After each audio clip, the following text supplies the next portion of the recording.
Hello नमस्कार दोस्तों, स्वागत है आप सभी का आपके अपने यूट्यूब चैनल अपडेट बाय राज में। दोस्तों बात करेंगे आरपीएफ कांस्टेबल के रिगार्डिंग। भाई काफ़ी कैंडिडेट के मैसेज हैं भाई कि हमारा मॉक टेस्ट में स्कोर इंक्रीज नहीं हो रहा, क्या करें। हमारे मैथ में नंबर नहीं आ रहे, हम क्या करें। हमारे जीएस में नंबर नहीं आ रहे, हम क्या करें। मॉक टेस्ट कहाँ से लगाएं, आरडब्ल्यूए से लगाएं, टेक्स्ट बुक से लगाएं या फिर कहीं और से लगाएं। टॉपर्स फैक्ट की बात करूँगा भाई मैं पूरी आप सभी के रिगार्डिंग। जो भी आपके डाउट हैं आरपीएफ कांस्टेबल के रिगार्डिंग, सभी डाउट को मैं दूर करने का प्रयास करूँगा। चलिए बिना देर के स्टार्ट करते हैं भाई। क्वेश्चन नंबर फर्स्ट जो सबसे ज़्यादा आप सभी ने हमसे पूछा कि मॉक टेस्ट कहाँ से लगाएं, मॉक टेस्ट कहाँ से लगाएं, क्यों, इसका कारण क्या है भाई। मैं आपको कारण बताता हूँ। मेरे पास मैसेज जो एसआई का एग्जाम हुआ उसके बाद इतने मैसेज आए, काफ़ी ज़्यादा मैसेज तो इस वजह से आए कि हमने आरडब्ल्यू से मॉक लगाया, हमने टेक्स्ट से मॉक लगाया, हमारे नंबर वहाँ पर यहीं पर मॉक पर 100 नंबर आ रहे थे। लेकिन जब हम आरपीएफ एसआई का पेपर दे के आए तब आंसर की जब हमने मैच की तब हमारे नंबर 70 बने, किसी ने बोला 75 बने, किसी ने बोला भाई 80 बने। तो जो डिफरेंस रखा आया वो कितना आया भाई, 20 से लेकर 25 नंबर का डिफरेंस आया। क्यों ये डिफरेंस क्यों आया मेरे दोस्त, तो मैं आप सभी को एक ही बात समझाना चाहता हूँ। देखो जो न्यू कैंडिडेट हैं वो इधर उधर भ्रमित होने की आवश्यकता नहीं है। सबसे ज़्यादा इसमें न्यू कैंडिडेट है। आरपीएफ कांस्टेबल की बात करूँ तो न्यू कैंडिडेट बहुत ज़्यादा है, उन्हें पता ही नहीं कि तैयारी किस प्रकार से करनी है। क्योंकि पिछली बार का पेपर अलग संस्था ने लिया था, इस बार आपका जो एग्जाम लेगी वो टीसीएस लेगी। एजेंसी चेंज है आपकी, ठीक है। तो आपको समझना पड़ेगा। पिछली बार का जो प्रीवियस ईयर पेपर है वो पेपर आपने देखा होगा, मैथ ही जी थी, रीजनिंग भी जी थी, प्लस में आपकी जीके जो जीएस का जो सबसे बड़ा खेल है 50 नंबर का वो भी काफ़ी इजी थी। इसलिए आपको भ्रमित होने की आवश्यकता नहीं है। आप पिछली बार की प्रीवियस ईयर पेपर के अनुसार अगर आप मॉक लगाएंगे तो आप कहीं ना कहीं आपके नंबर कम ही आएंगे, ये जायज़ बातें हैं, ठीक है। तो आप बोलोगे कि मॉक टेस्ट कैसे लगाना है, तो मैं आपको बताऊंगा कि सबसे पहले तो न तो टेक्स्ट बुक से मॉक लगाना है, न आरडब्ल्यूए से, किसी भी मॉक लगाने की आवश्यकता नहीं है। तो आप बोलोगे मॉक लगाएं कहाँ से। अगर आपको मॉक लगाना है तो जो प्रीवियस ईयर जो क्वेश्चन पेपर हैं, जैसे कि एसएससी की बात करें तो एसएससी सीपीओ के जो पेपर हो गया, ठीक है, आप उसका मॉक लगाइए।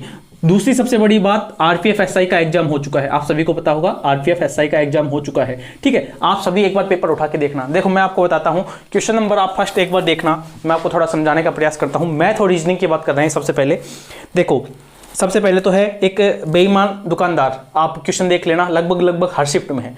देखो 80% जो पेपर है ना मैथ और रीजनिंग का वो सेम है, 20% में डिफरेंस है, या 80 से भी ज़्यादा आपका सेम पेपर है। दूसरा देखना भाई, 8 संख्याओं का औसत कितना है, 20 है। इनमें से 5 संख्याओं का औसत 20 है, शेष 3 संख्याओं का औसत कितना होगा भाई, ठीक है। सेम टाइप सेम, मतलब कि आपकी जो अंक है ना, जो संख्या है वो चेंजमेंट है, बाकी एक भी पॉइंट आपका चेंजमेंट नहीं है। आप पेपर 15 की 15 शिफ्ट को उठा के देख लेना, सेम टू सेम है। दूसरा क्वेश्चन देख लेना मेरे भाई, एक जो कुल दूरी का है, कुल दूरी का जो क्वेश्चन है ना, एक शिफ्ट में 2-2 3-3 क्वेश्चन है सेम टाइप का। और जो आपको चक्रवर्ती ब्याज का क्वेश्चन है वो भी 2-2 3-3 क्वेश्चन है, केवल उसमें डिजिट चेंज है, बाकी सेम टू सेम पेपर है। मैथ रीजनिंग में आपको कुछ पढ़ने की आवश्यकता नहीं है। न्यू कैंडिडेट है, अगर आपने नहीं पढ़ रखा है तो पढ़ने की आवश्यकता है। जिस कैंडिडेट ने पढ़ रखा है तो मैथ और रीजनिंग को पढ़ने की आवश्यकता नहीं है। आप मॉक लगाइए, 15 ये शिफ्ट है ना ये लगाइए। उसके बाद आपका जैसे कि सीपी हो गया, सीजीएल हो गया, आप इनमें से मॉक लगाइए, क्योंकि जो टीसीएस का पैटर्न है ना वो सेम टू सेम रहता है लगभग, ठीक है। आप प्रैक्टिस कीजिए। जैसे मैथ में आपको कुछ एक्सरसाइज में प्रॉब्लम आ रही है तो उसकी आप प्रैक्टिस कीजिए। आपको जैसे कि रीजनिंग में कुछ प्रॉब्लम आ रही है, जैसे सिटिंग अरेंजमेंट हो गया, टाइम टेकिंग था उसमें, ठीक है। उसके अलावा ब्लड रिलेशन की बात करें तो उसमें भी कुछ अच्छा खासा आपका टाइम लिया गया था, क्योंकि उसमें क्वेश्चन को थोड़ा अच्छे लेवल पर रखा गया था, क्योंकि टाइम का खेल है। 90 मिनट के अलावा तो पेपर आप 2-3 घंटे में तो आराम से कोई भी कर देगा, लेकिन खेल तो सबसे बड़ा है वो टाइमिंग का है, तो आपको टाइमिंग एडजस्ट करनी पड़ेगी। तो मैथ और रीजनिंग के लिए तो सबसे बड़ा प्लस पॉइंट यही है कि आप किसी से भी मॉक लगाने की आवश्यकता नहीं है। पहले तो अपना आरपीएफ एसआई के मॉक लगाइए, उसके अनुसार आप अपनी तैयारी कीजिए, इधर उधर के राउंड आप घुमा लीजिए, उसी के आसपास आपका मैथ और रीजनिंग देखने को मिलेगा। इससे आरपीएफ एसआई के पेपर से ये तो अंदाजा लग गया कि मैथ और रीजनिंग तो आसान रहेगी, और जो खेल रहेगा किसका रहेगा भाई, जीके का रहेगा। तो अपने को पूरा फोकस आपको जीएस पर रखना है। मैथ और रीजनिंग तो समझ में आ गई होगी, ठीक है। अब बात करेंगे स्कोर इंक्रीज कैसे करें। तो स्कोर इंक्रीज करने का तरीका मैं आपको बताता हूं। आपको पता है कि आपको मैथ में नंबर नहीं आ रहे, आपको पता है, मुझे नहीं पता दोस्त, आपको पता है कि मैथ में नंबर नहीं आ रहे, रीजनिंग में नंबर नहीं आ रहे, या फिर जीएस में नंबर नहीं आ रहे। क्योंकि काफी कैंडिडेट है मैथ में नंबर नहीं आ रहे, किस में नंबर नहीं आ रहे, मैथ में नंबर नहीं आ रहे, किसी के जीएस में। 90% तो मान के चलना कि जीएस में नंबर नहीं आ रहे काफी कैंडिडेट के, तो जीएस की मैं आपको बता दूं, टीसीएस का मैं दिल्ली पुलिस के टाइम से बोलता आ रहा हूं कि 70 टॉपिक मैक्सिमम मान के चलना, 70 टॉपिक। आप 70 टॉपिक देखो कुछ भी पढ़ लो, आप दिन रात कुछ भी पढ़ लेना, लेकिन 70 टॉपिक अगर आप करके जाएंगे ना, तो मैं आपको गारंटी से लिख के देता हूं कि 30 से लेकर 35 नंबर जरूर आएंगे। आपको कोई भी नहीं बोलेगा कि 30 से 35 नंबर आपके आएंगे, आप कितना पढ़ लेना, लेकिन मैंने आपको 70 टॉपिक बता रखे हैं, ठीक है। एक बार फिर से बता दूंगा मैं 70 टॉपिक, आपको वो पढ़ लेना। 70 में से 30-35 नंबर आपके आसानी से आ जाएंगे, आराम से आएंगे। लेकिन पढ़ना किस प्रकार से है, कल मैं आपको एक वीडियो डाल के बताऊंगा किस प्रकार से पढ़ना है, ठीक है। 2023 और 24 के जो भी टीसीएस के, जैसे कि जनगणना हो गया, नर्त हो गया, पुरस्कार हो गया, इसके जो क्वेश्चन है ना 23 के और 24 के, वो सारे क्वेश्चन मैं कल एक वीडियो आएगी आप सभी के लिए, आप सभी को वीडियो जरूर देखनी है, ठीक है। चलो बात करते हैं। तो जीएस में तो सबसे बड़ा खेल ये है, और नंबर आपके जीएस में कितने आएंगे कितने नहीं आएंगे किसी को नहीं पता, लेकिन जैसे कि संविधान से क्वेश्चन आते हैं तो पढ़ना पड़ेगा। इस बार एसआई में आपने देखा होगा कि इकोनॉमिक्स ज्यादा पूछी गई, स्टैटिक जीके का खेल थोड़ा कम कर दिया गया, क्योंकि काफी कैंडिडेट ने, सभी कैंडिडेट ने मान के चलना कि स्टैटिक जीके के रट दिया था भाई, ठीक है। तो एग्जामिनर भी भाई आपसे ज्यादा एग्जामिनर बना है आखिर वो, तो आपके दिमाग को रीड आउट करता है, तो आप एग्जामिनर के दिमाग को रीड आउट करने का प्रयास कीजिए, ठीक है। तो ये चीजें आपको करनी पड़ेगी। रीजनिंग है, रीजनिंग में इतना बड़ा कुछ चीज नहीं है, बस एक चीज बोलूंगा कि भाई आपको ये नहीं करना है कि अगर आपके जैसे कि 60-62 नंबर आ रहे हैं तो आप करोगे भाई 65 नंबर लेके आऊं, उसके चक्कर में आप 55 पे आ जाओ। ये चीजें नहीं करनी है, हमेशा से बोलता आ रहा हूं मैं कि कुछ भी हो जाए ऐसा नहीं करना कि 2-4 नंबर फालतू के चक्कर में आप 10 नंबर नीचे आ जाए, ये गलती आपको नहीं करनी है। दूसरी बात, तैयारी कैसे करनी है, तैयारी करने का तरीका बता दिया मैंने। मैथ रीजनिंग आराम से आप तैयारी कीजिए, उसके अराउंड देखने का प्रयास कीजिए कि मुझे ये क्वेश्चन नहीं आ रहा, मुझे क्वेश्चन नहीं आ रहा। आप सीपीओ का पेपर उठा लीजिए, सीजीएल उठा लीजिए, एमटीएस उठा लीजिए, सीएचएल उठा लीजिए, क्योंकि सभी का पेपर किसने लिया है, टीसीएस ने लिया है, ठीक है। तो उसका पेपर, उसके जो टाइप है उसको समझने का प्रयास कीजिए, ठीक है। तैयारी इस प्रकार करनी है। बाकी जीएस का सबसे बड़ा खेल है, मैंने आपको बता दिया जीएस किस प्रकार से आपको कवर करनी है। दूसरी बात, मैथ में स्कोर कैसे करें, तो मैथ का स्कोर मैंने बता दिया है। रणनीति कैसे बनाए, तो रणनीति बनाने का एक टाइम पीरियड होता है। जैसे कि मैथ है, मैथ को आपको 1 घंटा देना है, 1 घंटा देना है।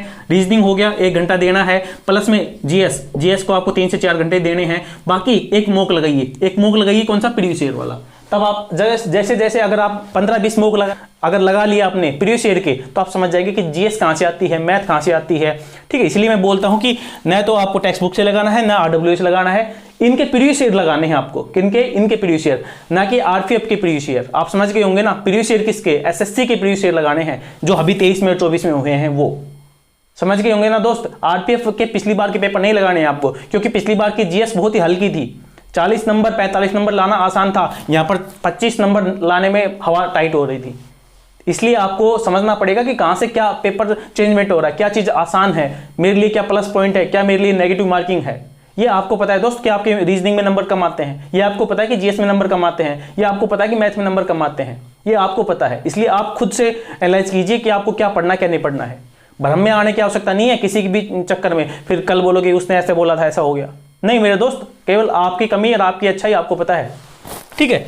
उसके बाद टॉपर्स फैक्ट, टॉपर्स कैंडिडेट ऐसे करते हैं, रणनीति बनाओ सबसे पहले। तो ऐसा नहीं कि दिन रात आपने बुक उठाई, उसकी बुक पढ़ ली, उसकी बुक पढ़ ली। अब मैं बोलता हूं आप कितने भी बुक पढ़ लेना, कितनी भी बुक पढ़ लेना, लेकिन अगर आप रणनीति बनाना, देखो 1 मंथ है आपके पास, मार्च में एग्जाम है, अभी आपसे बता रहा हूं मैं, मार्च में आप एक काम करना, जनवरी में आप सारी बुकें पढ़ लेना, और फरवरी में जो मैंने बताया ना वो कर लेना, ठीक है। आप देख लेना नंबर किसमें ज्यादा इंक्रीज हुए आप सभी के, ठीक है। तो पढ़ने का तरीका होता है। आप बोलो पद्म पुरस्कार, अगर आपने एनालाइज किया होगा तो जो नर्त वाले हैं ना, नर्त वाले से पूछा जा रहा था कि पद्म पुरस्कार वाली, उनके नर्त पूछ लिए, कहां से बिलोंग करते हैं ये पूछ लिया, तो जो पूछा जाता है वो पूछा जाएगा दोस्त। अब अंदर तक घुस रहा है तो आप भी अंदर तक घुसे ना। अब योजनाएं पूछी जा रही तो आप भी अंदर तक घुसे। अब ऐसा कोई है कि मोटा मोटा पूछ लिया, तो वो चीजें सबने पढ़ रखी हैं। अगर आपको आगे बढ़ना है तो आपको कुछ ना कुछ तो एक्स्ट्रा एफर्ट डालना पड़ेगा ना अपने अंदर, ठीक है ना। तो समझ गए होंगे। तो टॉपर्स कैंडिडेट क्या करते हैं, बस यही करते हैं, चीजों का एनालाइज ज्यादा करते हैं। ऐसा नहीं कि कोई भी बुक उठा ली, एक बुक जो भी अगर आपको अच्छा लगे कि इस बुक से कुछ आता है, उसी बुक को आप 4-5 बार रीड आउट करो। अब ये नहीं कि पहले लूसेंट पढ़ ली, फिर कुछ और पढ़ ली, दृष्टि वाली पढ़ ली, फिर किरण वाली पढ़ ली, ऐसा नहीं पढ़ना है आपको, क्योंकि एक बार में याद नहीं होती, लर्न नहीं होती किसी भी कैंडिडेट को। प्रैक्टिस कीजिए, प्रैक्टिस सबसे बेस्ट है, ठीक है। बाकी 60 नंबर मैथ रीजनिंग में मेरे अनुसार, और बाकी 30 नंबर इसमें इन नंबर लेके आना, 90 नंबर आरपीएफ कांस्टेबल। बहुत आराम से नींद आएगी, आप देखना आराम से नींद आएगी। जब आपकी cut off, physical cut off लगेगी ना, तब आप शांति से, मतलब ये नहीं सोचेंगे कि इतनी जा सकती है। मैं गारंटी से लिख के देता हूं, क्योंकि जब फिजिकल देने जाएंगे ना, तो फिजिकल में जब आपको रियलिटी पता चल जाएगी कि हालत क्या हो रही है। 50-50 मैं आपको कहानी बताऊं पिछली बार की, 50-50 का बैच बन रहा था। किसका? 50-50 का। और फिजिकल में हालत क्या हो रही थी? फिजिकल में हालत ये हो रही थी कि 6-7 कैंडिडेट तो क्या कर रहे थे, रेस कर रहे थे। उसमें से भी किसी कोई लॉन्ग में रह गया, कोई हाई में रह गया। मतलब कि कुल रेसो निकाल के आए तो 2 से लेकर 3 रेसो यही निकल के आ रहा था 50 में से। और कोई तो ऐसा बैच था जिसमें से नील बाई नील 50 नील 50 पूरे की पूरी साहब। और ये हालत आपको पता चल जाएगी कब? मई में। अभी बता रहा हूँ मैं, मार्च में आपका एग्जाम और मई और जून आप मान के चल लेना। मई फिलहाल जो चल रहे हैं कि मई के अनुसार आपका फिजिकल आप मान के चलना। अभी बता रहा हूँ सारी चीज़ें। मार्च में एग्जाम और मई में आपका फिजिकल। तैयारी कर लेना जिसमें दम हो, ठीक है। बाकी मानना नहीं मानना आपके ऊपर है, आपकी ज़िंदगी है, खेलना है हंसना है आपके ऊपर है, ठीक है। फिर महत्वपूर्ण चीज़ें हैं। सबसे ज़्यादा डाउट था कि मॉक कहाँ से लगाएं, किस प्रकार लगाएं, ठीक है। तो प्रीवियस ईयर अगर आरपीएफ के लगा रहे हैं कांस्टेबल के तो सबसे बड़ी गलती आपकी है।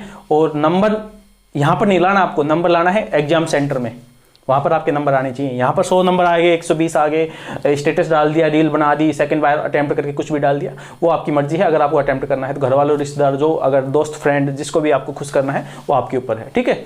तो महत्वपूर्ण चीज़ें हैं। फिर भी कोई डाउट हो, कोई क्यूरी हो तो कमेंट संपर्क कर लेना। वीडियो देखने के लिए आप सभी का बहुत बहुत धन्यवाद भाई। मिलते हैं नेक्स्ट अपडेट साथ, तब तक के लिए जय हिंद जय भारत।